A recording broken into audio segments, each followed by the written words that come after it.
Hi everyone, this is Laura and I'll be your instructor for this course. This course is for anyone who has something to promote but very small budget or no budget at all to invest in advertising. I'll teach you how to master social media to reach your target audience and increase your sales. We'll be starting off with a self-assessment. There is a PDF you can download to test your knowledge of social media before we get into the actual course. You will review this document at the end of the course to see how far you've come and to check whether you're ready to proceed with your final assignment. Our first section will be about the fundamentals of marketing. We'll review the most important concepts anywhere from segmentation to product positioning. Then we'll move on to a section that will introduce you to the world of social media. You'll understand what they are, what they can do for you, and most importantly, we'll introduce the editorial plan and the editorial calendar. You'll be provided with templates that will make your life so much easier. We'll then have three main sections, one about Facebook, one about Twitter, and the third one about Instagram. An additional section will be dedicated to niche social media sites. You will learn how to master these tools, and I'll share some little secrets that will make your activity more efficient and effective.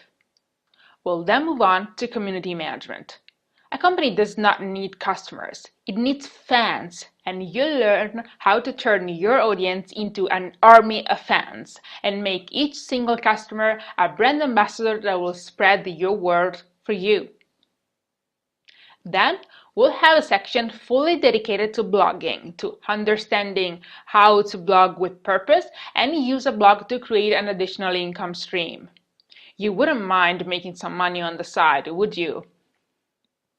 Another section will provide you with all the instruments you need to monitor your social media and blogging activity, and you'll be able to produce a fantastic analytics report. No worries, you'll get a template for that one as well. We will conclude our journey with a case study about The Dark Knight Rises to see why its campaign was crowned best social media campaign ever and what you can learn from it. First of all, I'm super passionate about what I do. The first time I had seen a website, I immediately thought I had to learn how to create one. Since then, I never stopped learning anything from web design to online marketing. In terms of education, I have a background in business, innovation management, and entrepreneurship. My skills, passion, and enthusiasm led me to create the largest online community of Leonardo DiCaprio fans and work for some of the most famous brands in the movie industry. I also worked as a community manager on various projects related to the Great Gatsby movie. Then I specialize in community management for startups and entrepreneurs. I also ended up teaching my own community management course in the context of various master's programs throughout Italy. And now, here I am. I want to specify that no one is paying me for promoting any tool that I mentioned throughout the course. If I tell you that something is useful and works really well, it's because I have tried it and it worked well for me. There is no specific requirement for attending this course, except for one. You need to be passionate. No matter how good I can be, no matter how valuable the information I share with you, you won't get anywhere without putting your heart into it. Be open to learning and to success, and I promise you are going to love this exciting journey. Now I think we are ready to start. I'll see you in our next lecture. Throughout history, anyone who had a product or service to sell had to find a way to get his brand out there and make actual sales. The ultimate goal of anyone who has something to sell has always been the same. What has changed is the strategy and the means available to achieve that goal. Think about it. As new communication technologies appeared on the market, we came up with new ways to promote our stuff. We used catalogs, then transitioned to print ads like newspapers or magazines or billboards, then moved on to radio and then TV adverts. Then call centers started to appear and then the magic happened. The internet. Even since the internet appeared, we experienced significant changes in the way we promote our products and services. We went from static websites to the so-called Web 2.0, and we saw the appearance of things like inbound marketing, mobile marketing, video marketing, content marketing, and social media marketing. But one thing has always been constant, that is, in fact, always marketing. This is why in this section we are going to explore the fundamentals of marketing. But first, let's take a look at how the so-called traditional marketing differs from digital marketing. While traditional marketing is a one-way communication, digital marketing is an actual conversation with your target customers. Just think about it as a customer. If you open a newspaper or a magazine and see an advert that you don't like at all, there's nothing you can do about it. Sure, you can talk about it with some friends, but this will most likely have no effects on the brand who paid to have their ad printed on the magazine. And, most importantly, no other reader will know that you don't like the ad. Instead, if you see that same company posting that very same ad on Facebook, you can simply and easily share your opinion in the comment section below the post, and your message will be read by the publisher and all other users will display the ad.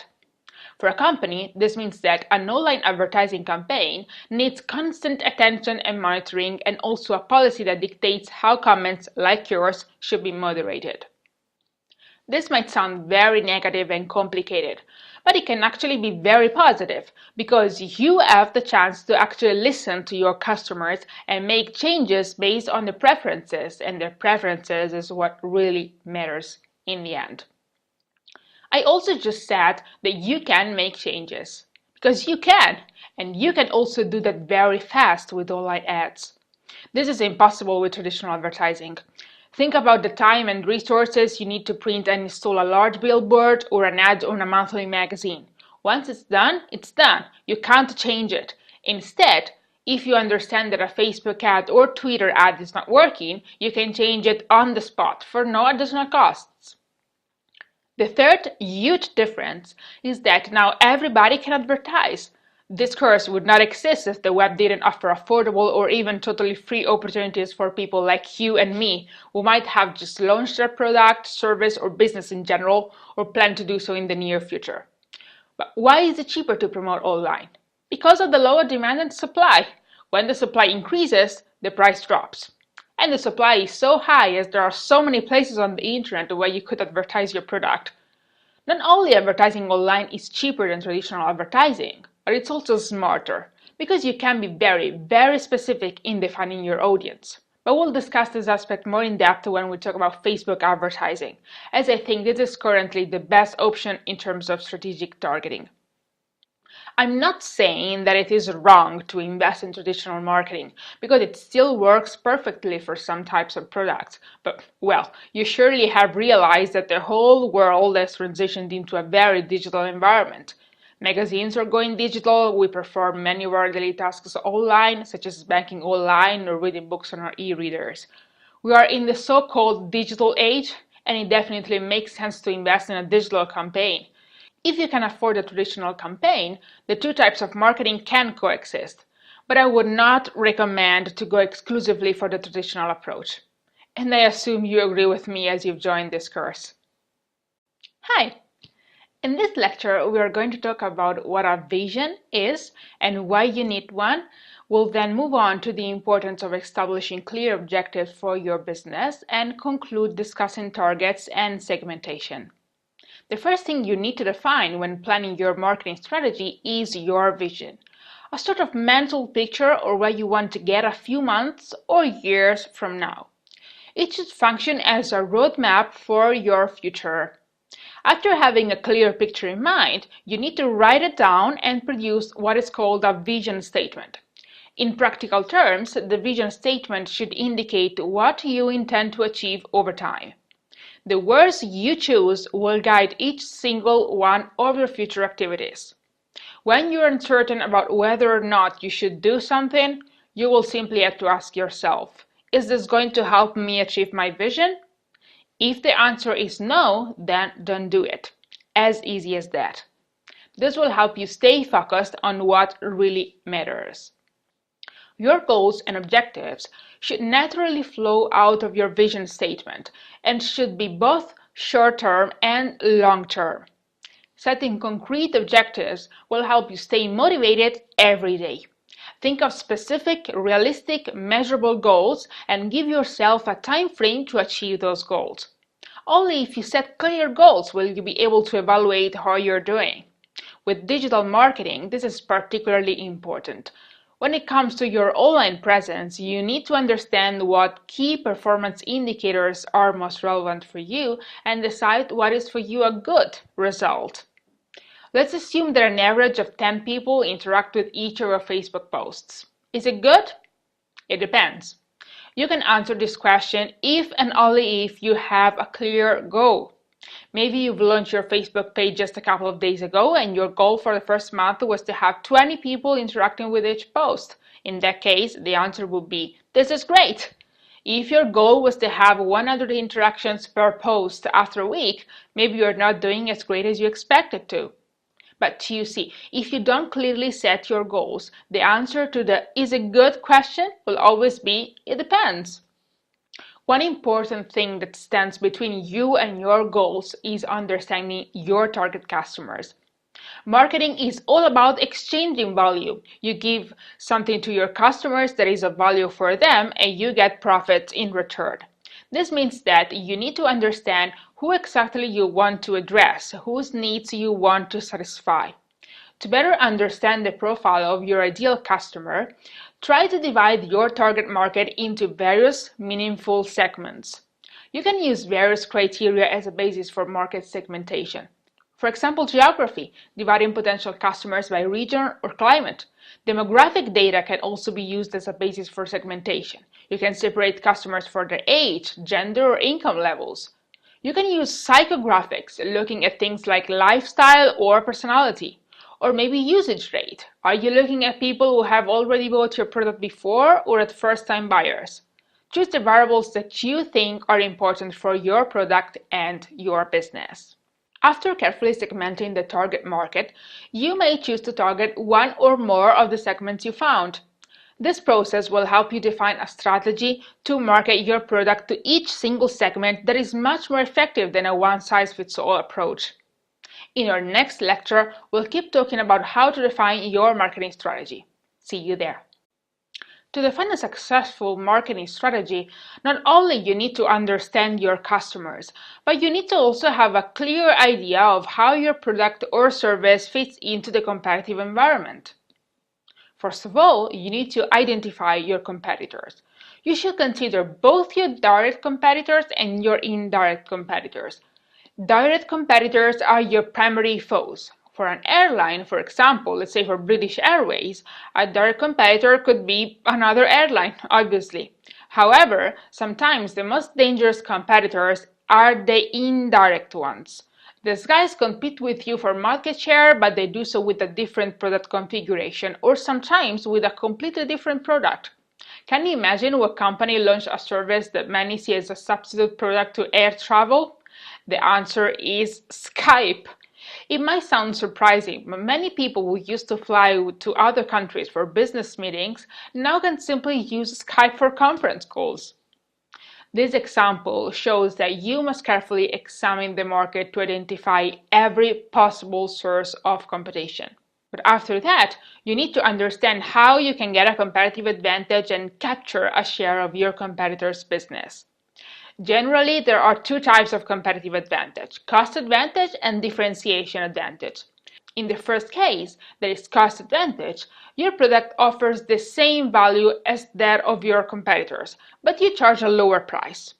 In the case of differentiation advantage, you want to be different with respect to your competitors. You deliver something that is unique. Maybe your product is made of higher quality materials, maybe you employ a special technology to manufacture your product, or maybe you offer a series of complementary services that make your offering different from anything else that is on the market. Now, many people who want to start a blog or an online business struggle to find something that is original, as they feel that all good ideas are taken.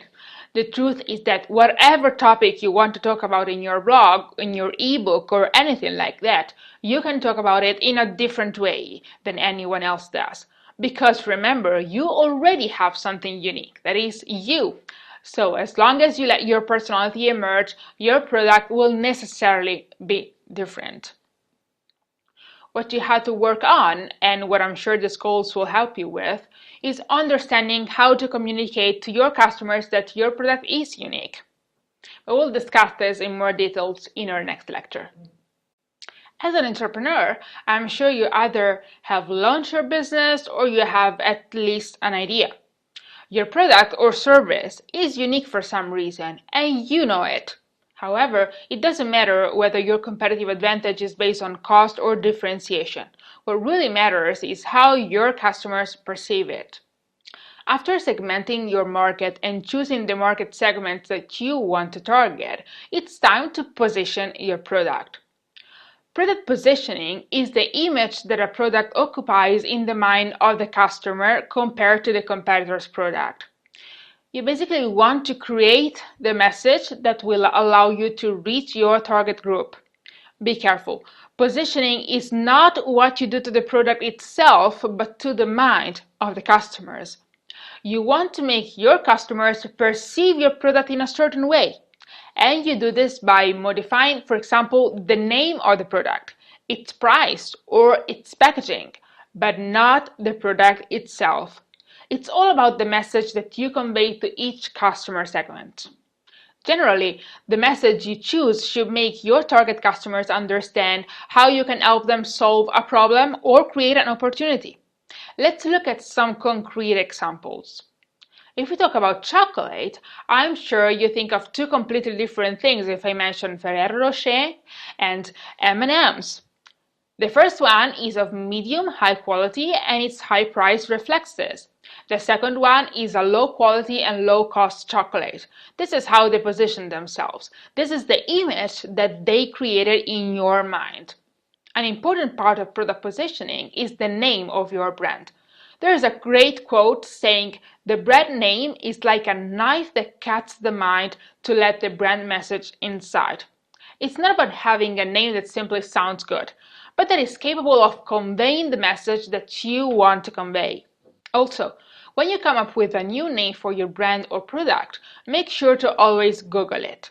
You might find that someone else is already using an identical or very similar version for their business, and this could confuse your customers. But now I have a homework for you. Pick an industry of your choice and think of 4 different brands within that industry. Then write down the first 3 words that each of these brands makes you think of. You will unveil their positioning strategy by simply doing this. This will teach you that whenever you ask yourself whether your product positioning reflects your intended strategy, you can simply ask some of your customers. Pick one and ask them the first 3 words that they associate to your product. That's it.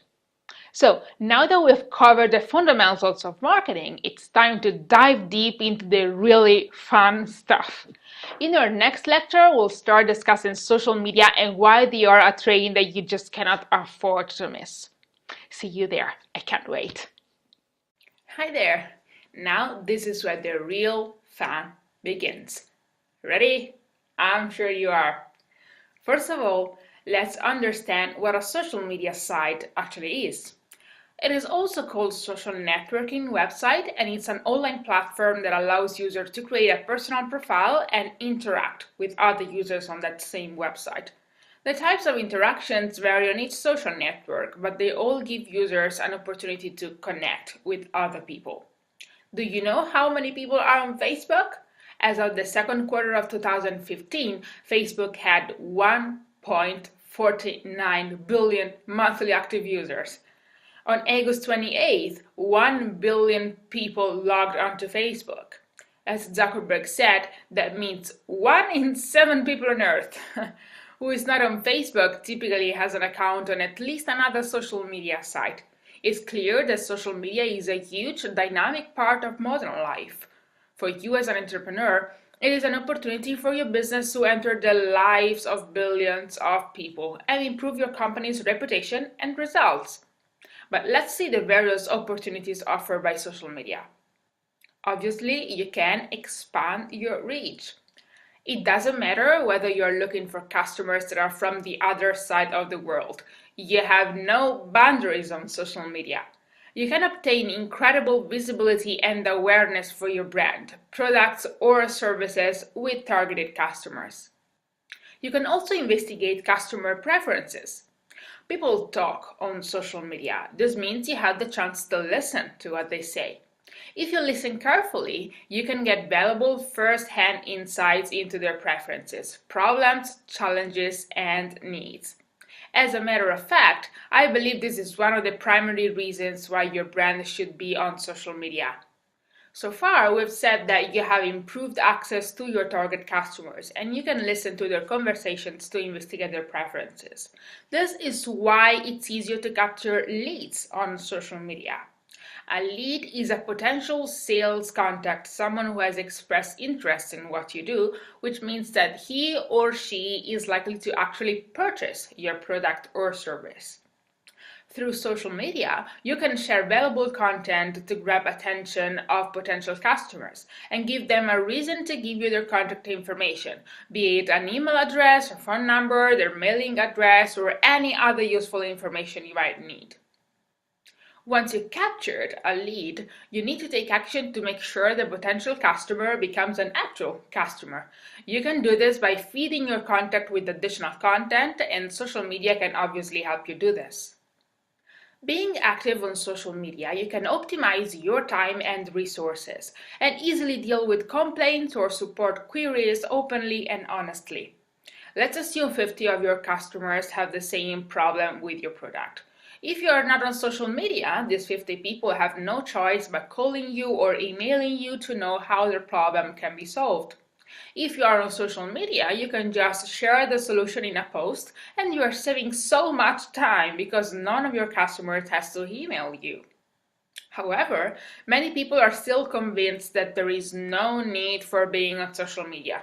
In our next lecture, we'll explore the kind of excuses they used to make up to justify their position. Ultimately, I think there is no good reason not to get your business on social networks. I will see you in our next lecture. In my experience of working with startups, I've seen 6 most common excuses that people use to justify the fact that they are not on social media. Let's look at each of those and see why they are nothing but excuses. I didn't know anything about social media. Do you really think that Einstein already knew anything about mathematics before he even began to study it? Of course not. There is just one way to get some knowledge about any topic, and that's studying. Remember, in anything you do, there is no substitute for hard work. If there is something you don't know, just learn it. That's why you joined this course, right? Some people say, I'm too old for social media. Really? Let me show you one thing. This is a photo of an Italian pop singer called Gianni Morandi. This picture was taken in 1962, the year of his debut into the music world. These other pictures are just examples of the so-called selfies that he personally shares every day on his Facebook page. He's 70 years old now, and he just received an award as a Social Media Personality of the Year. His success on Facebook prompted him to expand to Instagram as well. As of today, he counts more than 2 million fans on Facebook and 90,000 followers on Instagram. And I repeat, he's 70 years old. Do you still think you're too old for social media? Others say, I already tried and it didn't work. Most of these people who say that social media doesn't work generally had a friend of a distant relative who uses Facebook every day open a Facebook page for their company. Probably this guy set a random cover image and the company logo as the page avatar and then left it there, empty, with no activity. That's not how social media works. You need to create constant interaction and engagement with your audience. Others are convinced that people will use social media to say bad things about them and their company. Sure, people will talk on social media, as we said already. But remember, they are going to talk about you and your brand anyways. In fact, they are already talking about you. But if you provide them a space to do so, you will have more control over your conversations. You will be able to respond to their comments and queries. Others say that they don't have time to maintain social media. Well, there is a great quote that says that you have as many hours in a day as Beyoncé. And that is true. This holds for life in general. If you can't find the time to do it, you don't really care about it. As easy as that. Time is always an excuse. In our next lectures, we're also going to explore some ways to optimize your work so that it takes you a shorter amount of time to do everything you want to do, such as scheduling posts on Facebook and Twitter and automating your Instagram activity. Another common excuse is, I have no budget to maintain social media. Well, let me give you a great news. Facebook is free. Twitter is free. Instagram is free as well. Most social networks can be used for free. Sure, it's always better to have a budget for paid advertising, but it's not necessary. Moreover, if you just spend $1 on social media, remember that it is not a cost. It's an investment. Now I have homework for you. Pick 3 of your friends who run a business, any kind of business, but are not on social media, and ask them why and take note of their answers. If their excuse is not among those that we discussed today, please post it in our discussion section because I'd love to hear it. When speaking about social media, we can think of an incredibly long list of social networking sites. Facebook, Twitter, Instagram, YouTube, Vimeo, Google+, Tumblr, LinkedIn, Pinterest, Flickr, LiveJournal, Foursquare, and so on and so forth. However, this does not mean that you need to use all of these platforms to create a great online presence for your brand. Efficiency is the key. You shouldn't try to spread yourself too thin, using too many platforms but without being able to manage each single one of them the way you should. Instead, you have to understand which social media site is appropriate for your business and focus on that one. Maybe 2, but no more than 3, at least in the beginning. Social media sites are not interchangeable. Each of them facilitates interactions between members and creates a community of people, but on each social media site, the community has gone through a different evolution. This is because each social media site has a different audience, and different features you find on those sites are the result of users' preferences. This means that you need to find out where exactly your potential customers are. Are they on Facebook? Are they on Twitter? Do they use Instagram? In the course materials for this lecture, you can find a table with some demographic data about the audience of the most important social media sites. Those data will be very useful to you, but you shouldn't limit yourself to demographics. Another important factor to consider is the type of content that a specific social media site is based on. For example, YouTube is a video-based site. Will you have video materials to share? Will videos be useful for you to promote your brand?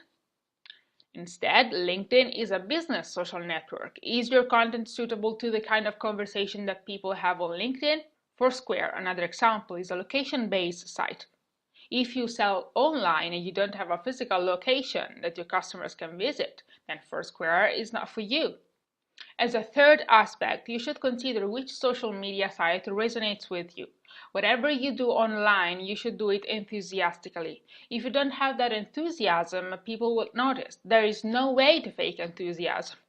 So, if for any reason you think that one specific social network is not for you, that's okay. Just focus on a different one. I personally know many people who decided, for example, to avoid Facebook at all, and they are still pretty successful. However, this clearly means that they had to compensate with a super powerful presence on another social media site. Also, don't forget that you should never put all your eggs in one basket. The social media landscape is ever changing, and regardless of what sites you choose, it's always better to build a following in more than one of them.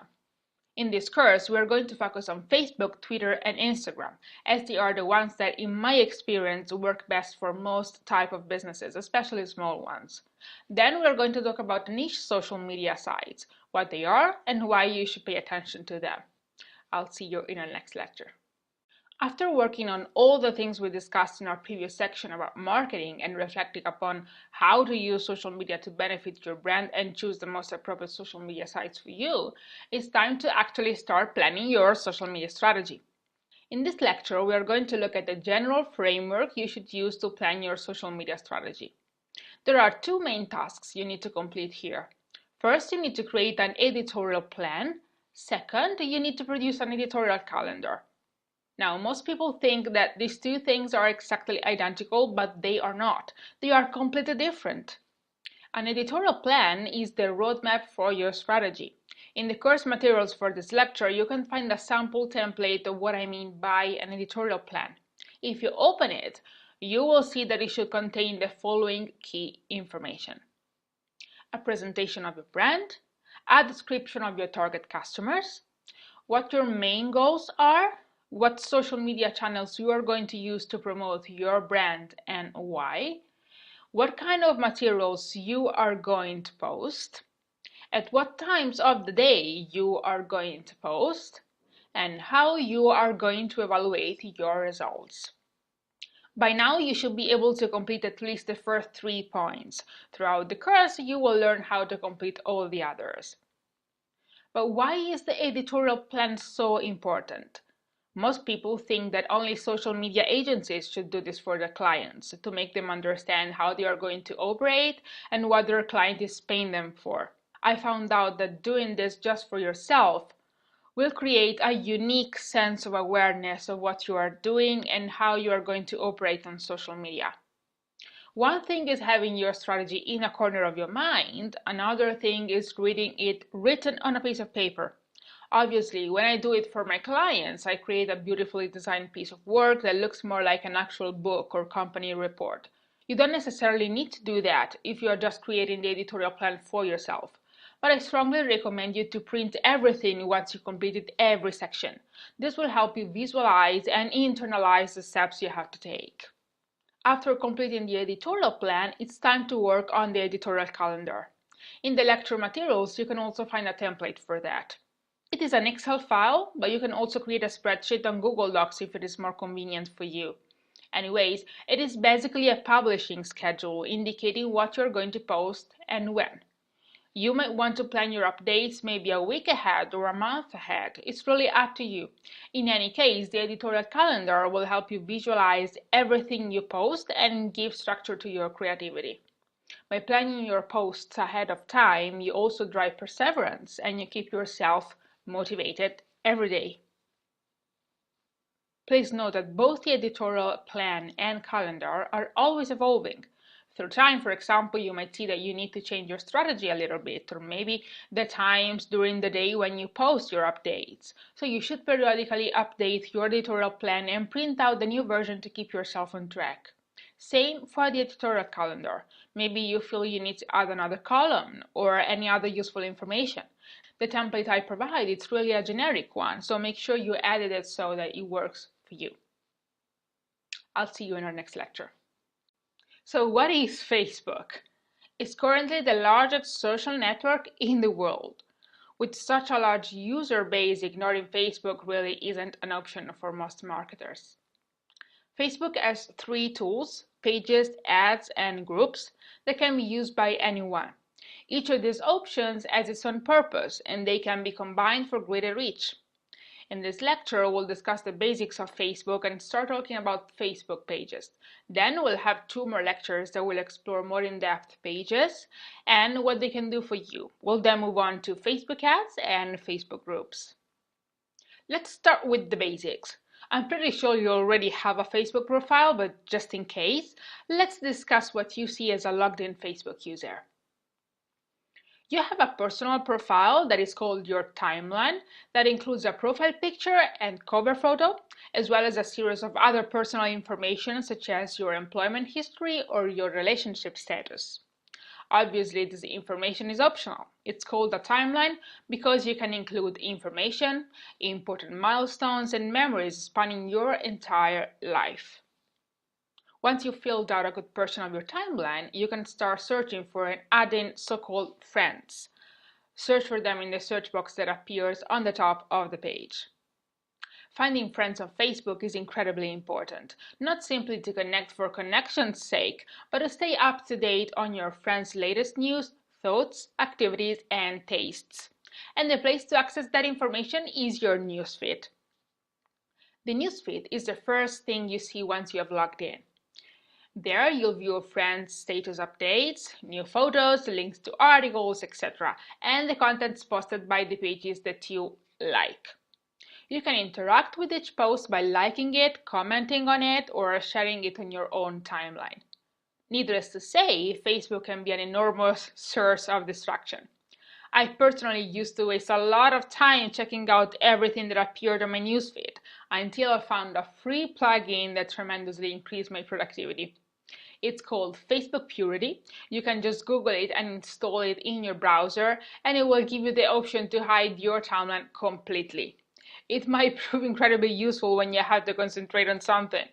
If Facebook Purity doesn't work in your browser, you can also use another plugin called Social Fixer. Most entrepreneurs, especially those that are just at the beginning of their journey, do everything by themselves. If this is your case, you just cannot afford to waste precious time. There is one important rule you need to remember. According to Facebook's terms of use, only real people, individuals, can have a Facebook profile. For anything else, that is your brand, your product, your website, your whatever, you need to create a Facebook page. Facebook pages are similar to profiles, but for businesses, organizations, and public figures. Users can like a page, which means they automatically receive updates from that page in their newsfeed. While profiles require a mutual relationship between friends, pages can be liked by anyone without a requirement for the page creator to accept a fan. They also don't have a restriction on the number of fans that they can have, like profiles which are limited to 5,000 friends. Facebook pages are the simplest, easiest way to start marketing with Facebook. They are free, relatively easy to set up, at least in their basic forms, and incredibly flexible. Each page has a profile photo and cover image. Your profile photo should be your logo, or if you don't have one, a representative image of your product. Remember that the picture you choose should be recognizable even in a very small size. The cover image will enhance your page and draw the eye of your visitors. It's really up to you to choose what you put there, but there are some rules you should respect. Covers can't be deceptive, misleading, or infringe on anyone else's copyright. You can't encourage people to upload your cover to their personal timelines, and you should not include too much text. At the moment, it is unclear what percentage of text with respect to the total surface of the image Facebook allows, but let's say you should try to keep it visual. Make sure you do not hide any content behind the profile photo. Instead, try to balance your design by placing some elements on the right. Create a design that is consistent with your website or your product design. You can also add a call to action and a link in the image description. After creating your page design, you are ready to start filling out all the other details. According to the category you choose for your page, you will be asked to insert some kind of specific information. For example, if you create a page for a movie, you can specify the name of the director, the plot, the cast, and other relevant information that you will not find, for instance, in the website category. Just visit the information section and complete all the fields. Awesome! Now you are ready to start updating your page with actual content. Something I love about Facebook is that you can schedule your updates. Instead of hitting the Publish button, just select Schedule, and then choose a time and a date. And that's it. This is another great way to optimize your time and efforts. You can schedule your posts 1 week ahead or even 1 month ahead, which is awesome. But make sure you check your page daily anyways, because there may be comments to moderate or messages to reply to. We'll discuss more about content in our next lecture, so I'll see you there. Here we are again. What you post to your wall will appear in the news feeds of the users who have liked your page. So make sure that what you're posting is relevant and useful to your fans. Don't be redundant, post different things, and also don't post too much, or you could be annoying for your fans. As a rule of thumb, don't post more than 3 or 4 updates per day. Here are some ideas for the kinds of things that you may post. Maybe links to articles related to your product, brand, or your industry. Maybe links to your blog posts, maybe coupon codes for fans to save on your products, or links to online resources your fans might find useful. Make sure that anything you post is valuable. We said that marketing is an exchange. Your fans give you their time and attention, and in exchange, you need to give them useful content and information.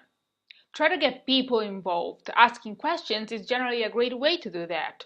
What you ask depends largely on your product or your niche. Ask open-ended questions, it usually works best.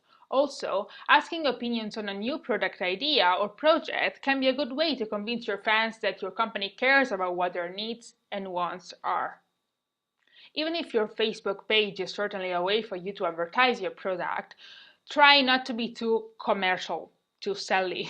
That is one of the quickest ways to lose fans. Before you post anything, ask yourself if it honestly adds value to the conversation. If it doesn't, don't post it. A higher level of user engagement on Facebook leads you to expand the reach of your Facebook posts due to what's called Facebook's Edge rank. EdgeRank.net has a great definition of it. EdgeRank is the Facebook algorithm that decides which stories appear in each user's newsfeed. The algorithm hides boring stories, so if your story doesn't score well, no one will see it. Any action performed by your page, for example sharing a link, posting a photo, etc., is a potential newsfeed story, and Facebook calls these actions edges.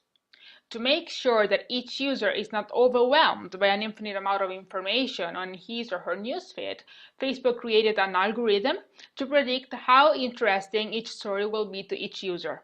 What Facebook basically does is ranking the edges. That's why it's called EdgeRank. In 2007 already, a Facebook engineer admitted that only about 0.2% of the content published actually ends up into a user's newsfeed. Put in other words, this means that your post is competing with other 499 posts for a slot in a user's newsfeed.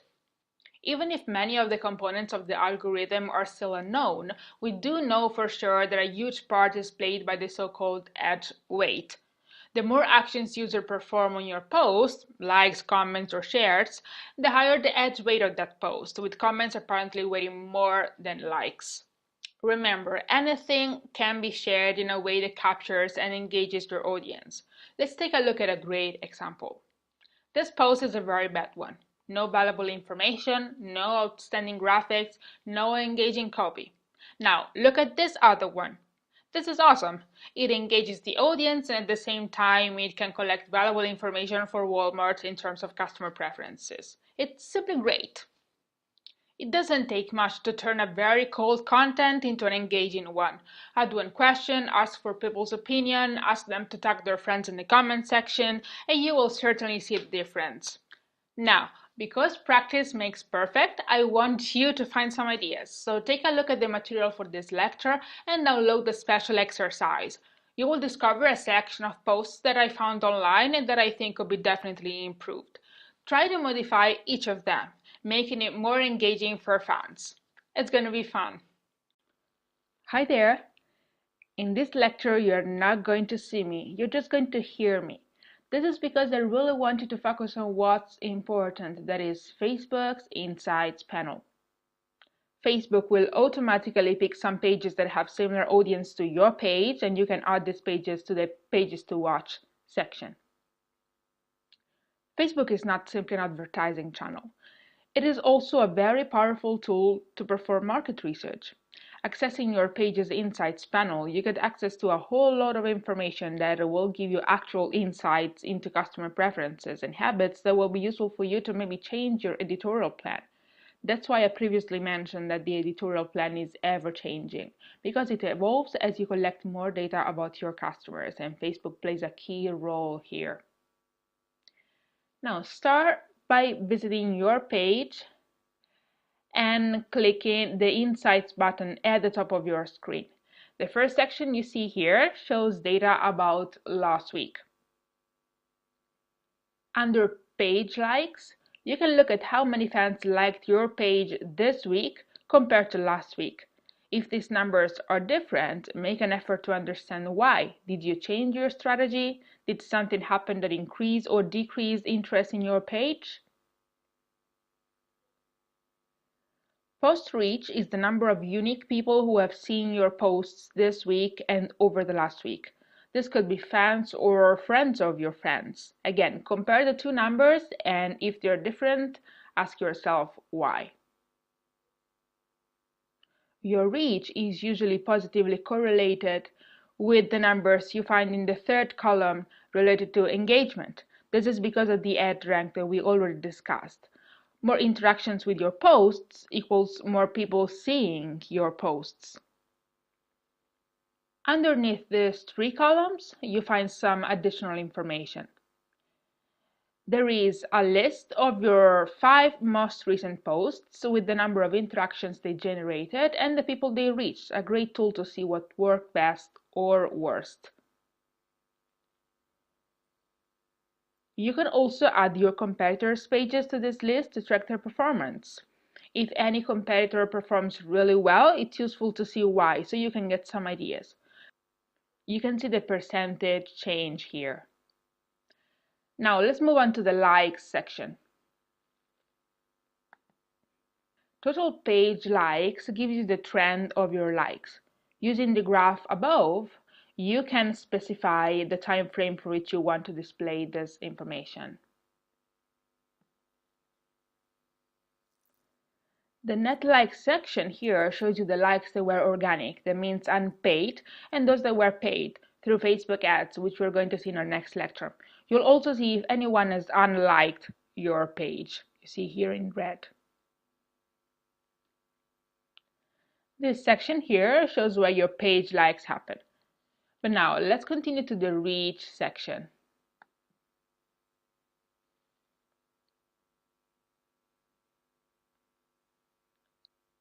As we said before, your reach is the number of unique people who see your content over a period of time. Light orange is for organic reach, dark orange is for paid reach, that is through Facebook ads. If you click on any section of the graph, you will see the posts that created the reach displayed.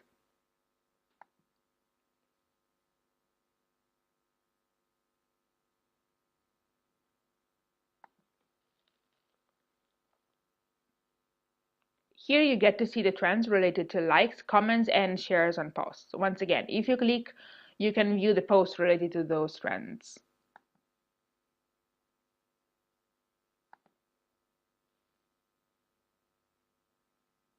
You see that at the top of our page, we have a message saying that Facebook is running a test allowing people to have different reactions to posts. So not just like, but they will also be able to like, love, laugh, and have other reactions to page posts. So this graph is already here, even if for this page specifically, people still don't have the option to love, wow, or haha any post. So you only see likes here. But once the feature is active, you will also be able to see data for these other columns. This graph is extremely important. It shows you if someone has stopped following your page or reported you as spam. If this happens, you need to think about what made your posts look like spam. The total reach shows your post reach plus any content that was posted to your page and shown to your fans. Now let's go to visits. Under the Visits tab, you can see the number of times your Facebook page is visited. Don't worry if this number seems low with respect to your total fans, because usually fans don't revisit your page once they become a fan. Instead, they see your posts on their newsfeed. Below, you see the specific sources of traffic.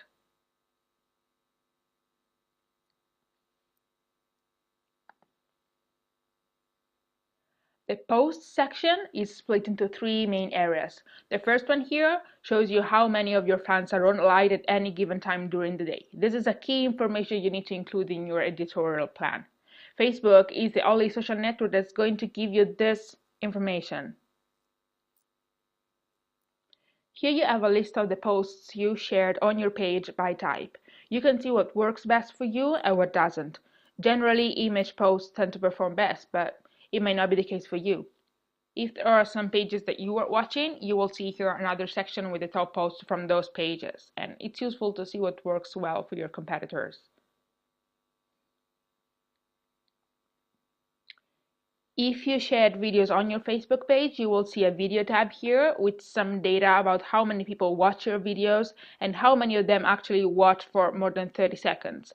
This is important because it shows you whether your videos are actually working or not. If they are engaging videos, people are going to watch until the end of the clip.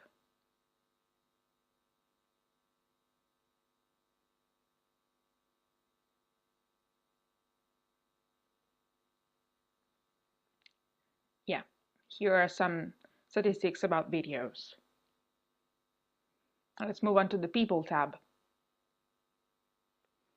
The People tab is fundamental for you to understand whether you are targeting the right people, or at least the people that you thought you were targeting. This is also very useful to check whether your editorial plan needs some changes. You have a breakdown of the demographics of your fans on the basis of gender, country, city, language, etc. You can see the same breakdown for the people who see your posts and those who interact with your posts under the People Engage tab. On the top right here, you have an export button. By clicking on it, you can export your data in Excel format or CSV for further analysis. So you can also choose the time frame and the type of data you wish to export. And this is basically all you need to know about Facebook Insights. I totally love this panel because it gives you so much information. We'll see that, for example, Twitter and Instagram don't give you access to this type of details because they just don't have it. So please try to explore the Insights panel of your page, then go back to your editorial plan and make some changes if you need to. I'll talk to you in our next lecture. Everything we have seen so far is completely free, both for users and for marketers. But if you have a budget to invest, even $5 will be enough to start, you can use Facebook ads to expand your reach. The first step to take is create your advertising account. Basically, you need to set up your billing information and provide Facebook with a valid payment method. You can access your advertising account settings, and every account has a unique account ID, but you can also associate a name to it. Then simply fill in all other information, and if you are based in Europe, you'll also be asked to insert your VAT number.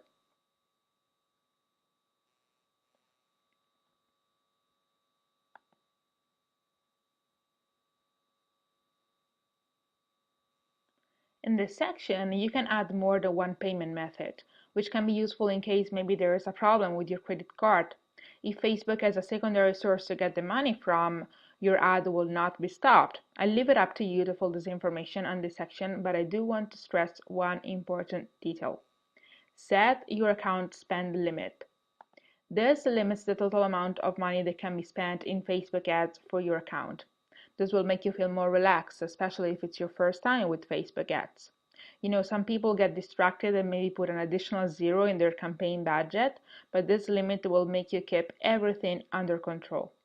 Each time the limit is reached, all of your accounts will be paused for at least 15 minutes. Okay, now it's time to create your first Facebook ads campaign. Just click on the Create Ad button.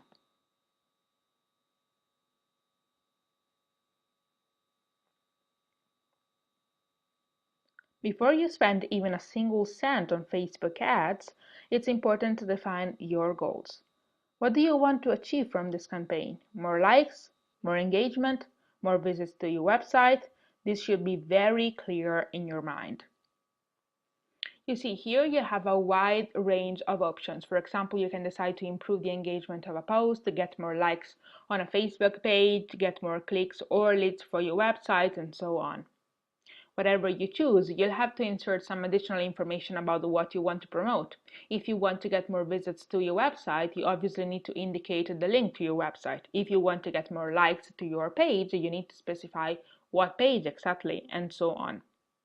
Now, let's assume we want to promote one of our pages.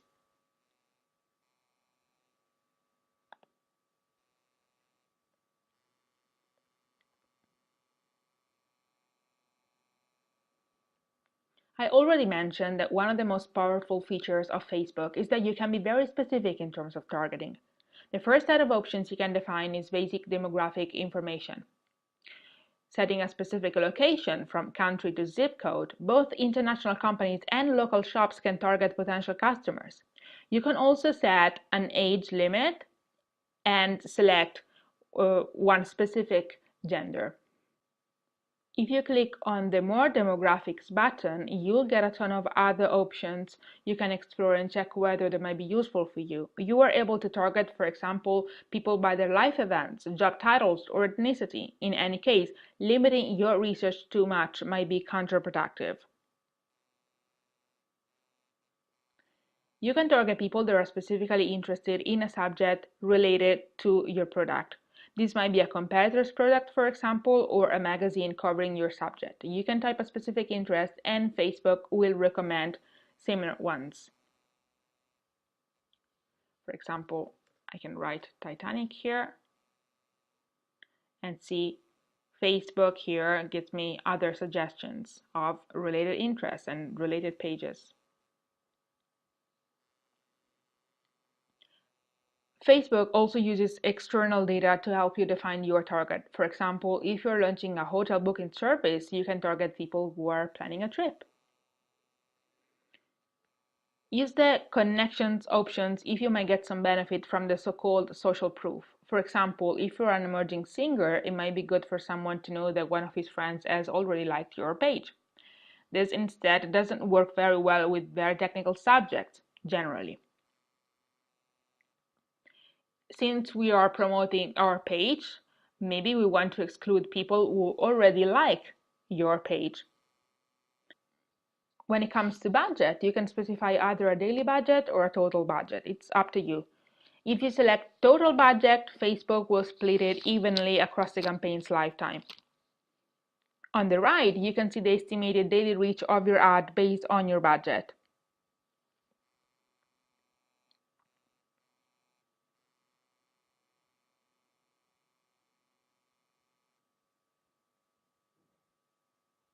Once everything else is defined, you can start designing your own ad. An ad on Facebook is a very visual thing, so you need images, and you can find many great images that are completely free to use on pixabay.com. You can test up to 6 different images. Don't be too commercial or spammy in your ad's copy. You want to get people's attention so they click on your ad and find out what is beyond that ad. The copy is the text that people will see above the image.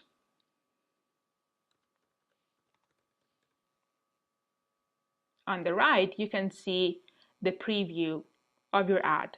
You can see the way it looks on people's timelines, on desktop news feeds, or mobile news feeds, and on the right column. Once all of these things are set, you can simply click on the placeholder button and you will be ready to go. You will receive a notification when Facebook approves your campaign, but it shouldn't take too long, generally around the hour. Once your campaign is live or has ended, you can access all the data you need to check how you have performed. Just click on the Manage Ads link on the top right.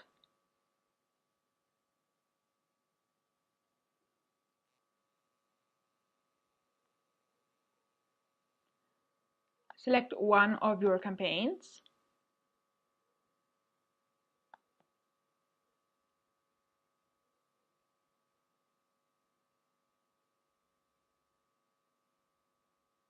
Select the time frame. Choose lifetime if you want to see the overall performance of the ad. And Facebook will automatically show the most useful data for it. Then choose the Customize column option to access all other available data.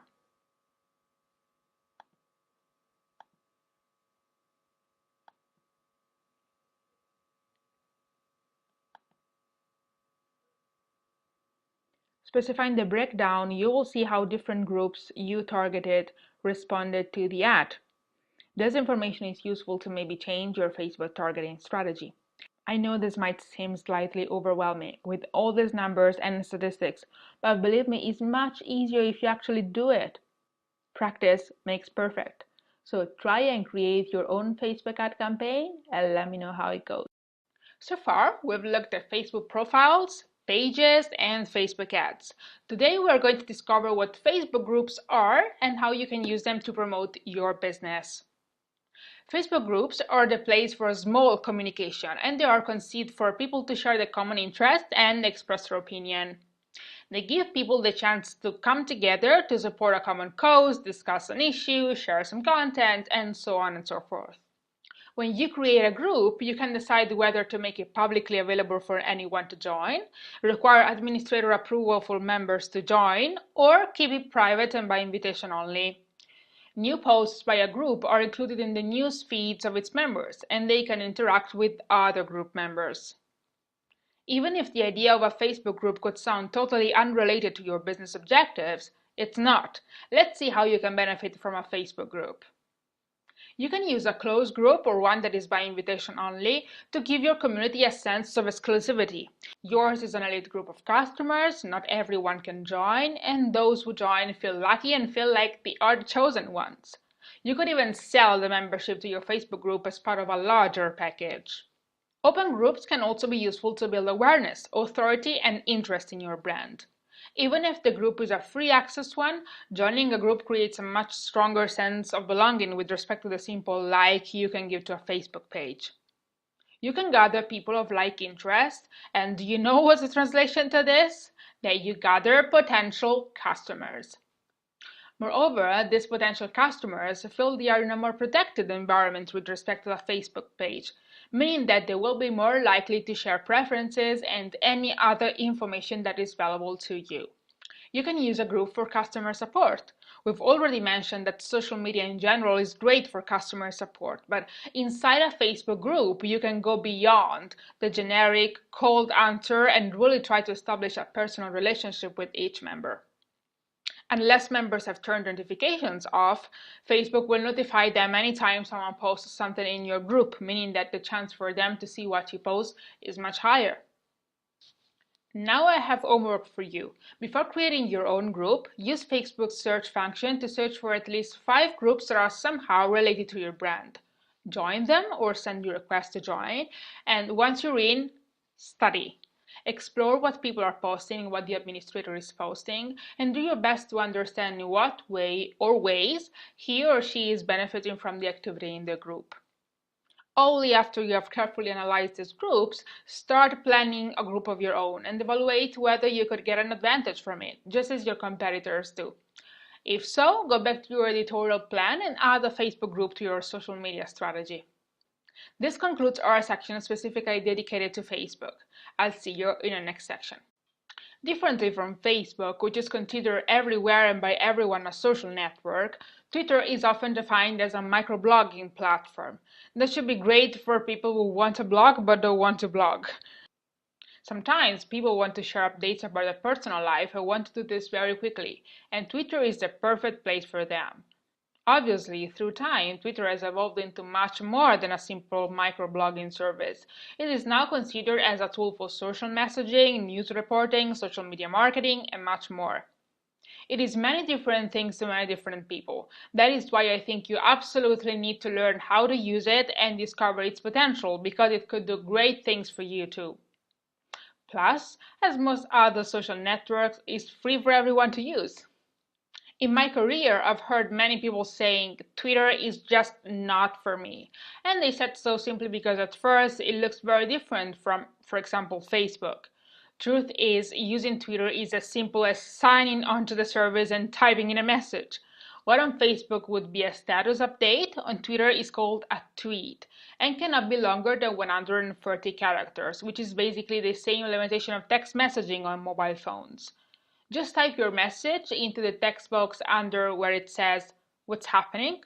and when you're finished, click the update button. Awesome! You have sent your first tweet. Just like Facebook, you need to set a profile photo, a cover image, and some basic information about yourself. Differently from Facebook, however, everyone and everything has a Twitter account. There are no business pages or groups, just accounts. On Facebook, account connections have to be reciprocal, but on Twitter you can follow someone else, but this person might not follow you in turn. You might start following your friends and people you know at first. When you open your account, Twitter's algorithm doesn't know you very well, and thus cannot logically suggest people for you to follow. Once you get rolling, Twitter will give you better follow suggestions based on your interests. If someone follows you, there's no requirement for you to follow him or her back. When you see an interesting tweet, just click reply and add your thoughts. Clicking expand or view conversation on a tweet will display all the responses that a message received, including tweets from people you aren't following. You can see when someone follows or mentions you in the notifications tab at the top of the page. Another way to communicate on Twitter is through direct messaging, called DM. The messages are private between you and the receiver, so they are not public updates. If you see a tweet that you wish to share with your followers, you can retweet it. It is through retweets that information spreads and goes viral. A distinctive feature of Twitter, which was then copied by other social networks, is hashtags. Hashtags label and indicate the subject matter of certain conversations. The hashtag is represented by this sign. Putting the symbol in front of a word indicates the subject you are talking about. The words you use after the hashtag become searchable because Twitter tracks them. If you click on a particular hashtag, you'll be able to see all tweets that have also used that hashtag. We'll see how you can use hashtags to expand your Twitter audience in our next lecture. Okay, so far we've discovered that Twitter is fun and easy to use. But how is it helpful for growing your business? Let's find out. Twitter currently has over 300 million active users, probably not as many as Facebook, but still a pretty impressive number. And I'm quite sure that among those 300 millions, there are many potential customers for your product. What you need to do is find them. We said in our previous lecture that once you've created your profile, you should start following someone. When you create a business account or even a personal account which you intend to use for personal branding purposes, I recommend you to start with strategic following.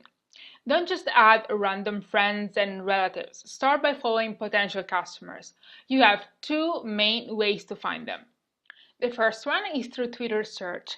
Search for hashtags related to your business. You can also use Twitter Advanced Search to search for people tweeting in a specific language.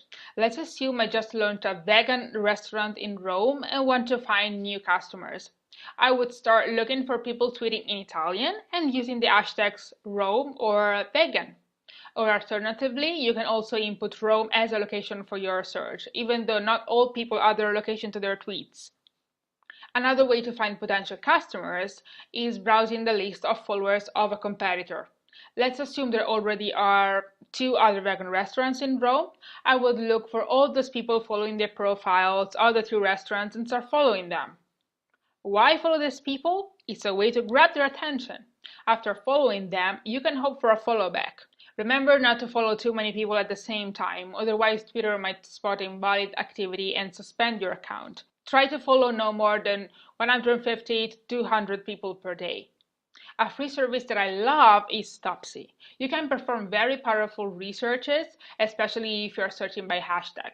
It's one of the best tools I found that is totally free and also allows you to produce graphs showing the trend of specific hashtags over the past month.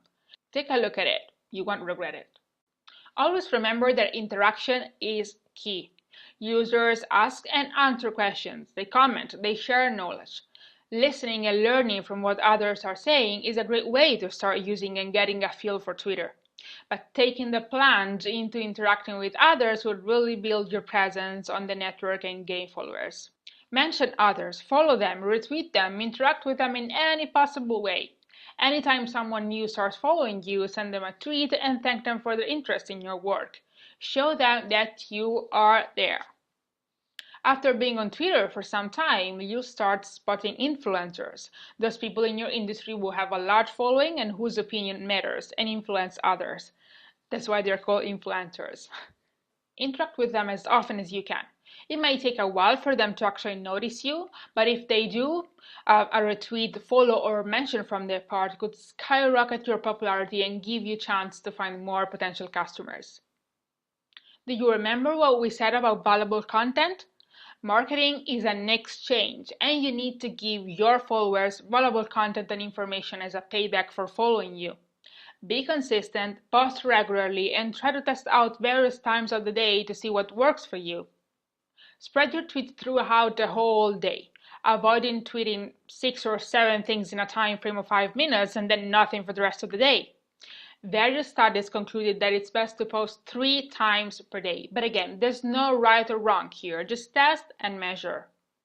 Hashtags can also help you get noticed if you use them appropriately.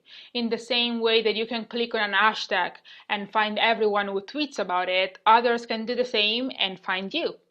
Topsy, which I mentioned in a previous lecture as well, is also a great tool to understand which hashtags are most popular and can give you great visibility. Once you create a substantial following, you can launch your own hashtag as well and use Topsy to track how people are using it. When speaking about monitoring your Twitter activity, the web is full of tools that allow you to do that. The problem is that most of them are paid, many of them are very expensive. There is only one that I think gives you everything you need to start, and it does it for free. I'm talking about a website called TweetReach that, quoting their website description, tells you how far your tweets travel. It also has a premium version, but the free one is good enough, I'd say. Twitter has also recently introduced their own analytics panel. It's still in development, but you can get some cool information there as well. You need to visit ads.twitter.com and click on Analytics, and you will access your own analytics panel. While Facebook is focused primarily on demographic data, Twitter is more about interests. Moreover, since many users tweet from mobile phones, you have pretty detailed information as to what type of device you use. In terms of location, I found that Twitter data are not too relevant because, as we mentioned, many people do not add their real location to their profile or their tweets, so Twitter doesn't have this kind of information for everyone. Let's say that Twitter shows you what they have and use data from that sample to give you statistics about your whole audience. So Facebook is definitely more accurate in this sense. Now I have homework for you. Follow these steps. Start by going to tweetreach.com, subscribe and analyze your analytics for the past week. Think of all the things we've discussed in these lectures about Twitter and pick 3. Then write them down on a post-it. Stick it somewhere you see very well and perform those 3 activities every single day for 1 week. When the week is over, go back to TweetDeck and check whether there has been any significant change in your performance. If yes, great. If not, stop for a minute and think of what you could change. Then start all over again. Good luck. Hello. From someone who used a plugin to hide their Facebook newsfeed, that is me, you could definitely expect that she's also using a Twitter tool to increase her productivity, because that's exactly what I do. Let me share this with you. At the beginning, I used to dislike Twitter because I hated the fact that to switch from one account to the other, I was first to log out and then log in again. But one day things changed and I started loving it, and that's the day I discovered TweetDeck. Twitter describes TweetDeck as the most powerful Twitter tool for real-time tracking, organizing, and engagement. And that's true.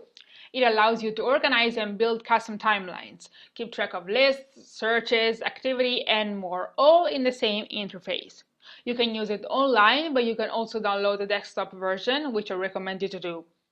You can monitor multiple timelines in one easy interface, schedule tweets, receive alerts and notifications, filter searches, and also forget about the refresh button. TweetDeck timelines stream in real time, so tweets will appear as soon as they are posted.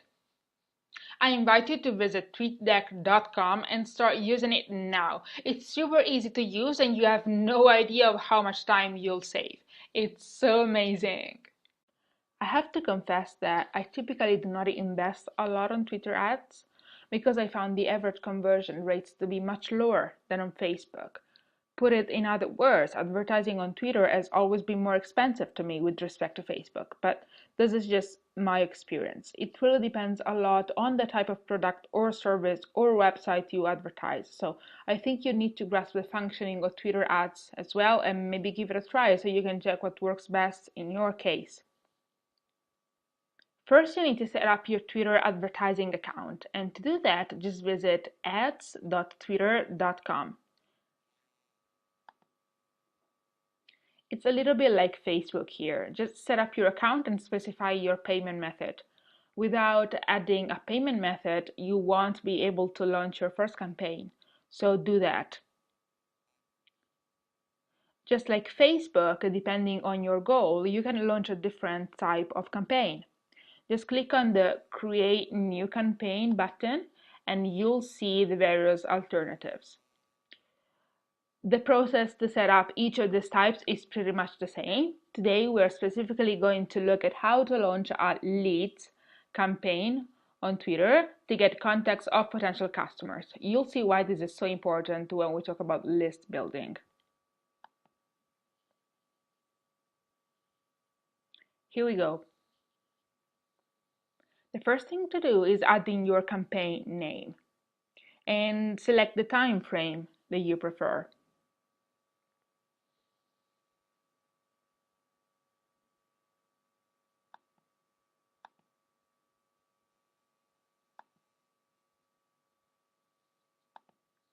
Then move on to location, gender, and language. On your right, you'll see the number of people that correspond to the criteria you select. For example, I can add Italy here,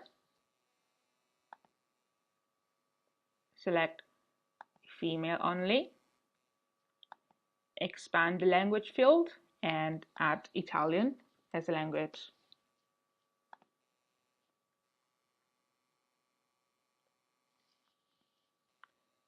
Then you can select, for example, if you want the type of device of your target users. For example, if you are promoting an Android app, you want only Android users to see it. But I would leave the mobile carriers field blank, to be honest. The really important part is the one related to interests, because Twitter is very strong on this, especially because of hashtags. You can select some keywords, then the name of a user that your target audience should be following, and their interests. You can also upload your own list of contacts, but in this case, you may not have it as you're launching this campaign to get more contacts. So let's move on. The TV section here is a very interesting one because it really allows you to engage with your audience. For example, if I wanted to promote my Leonardo DiCaprio website, I could run an ad while Titanic is airing on TV, maybe simply tweeting some quotes from the movie. This would allow me to really take part in the conversation. So in this section, you can add more details about TV networks and shows.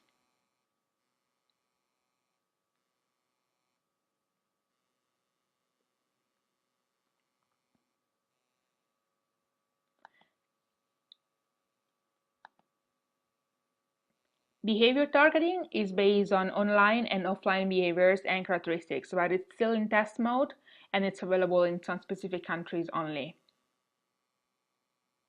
As a last option, you can target all those people who joined a specific event.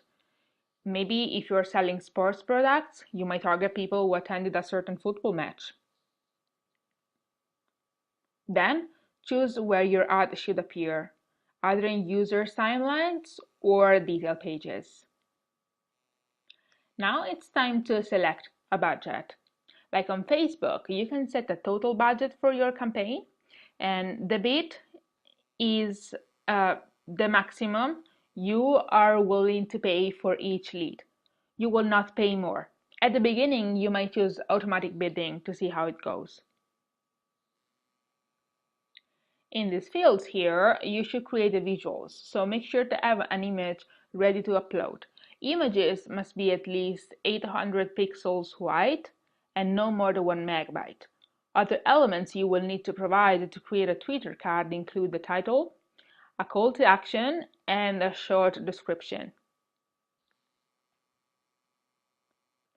Before being able to post your ad, you will also be asked to include a link to your company's privacy policy so viewers can get a better understanding of how you collect data and what you do with it.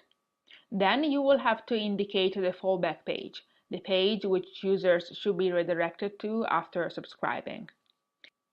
During the campaign, you can download leads in a CSV file format to send them the offer or promotion. And that's pretty much it. I think you should definitely give it a try, and then if you want, let me know how it goes, and if you have any questions, feel free to post in the discussion area.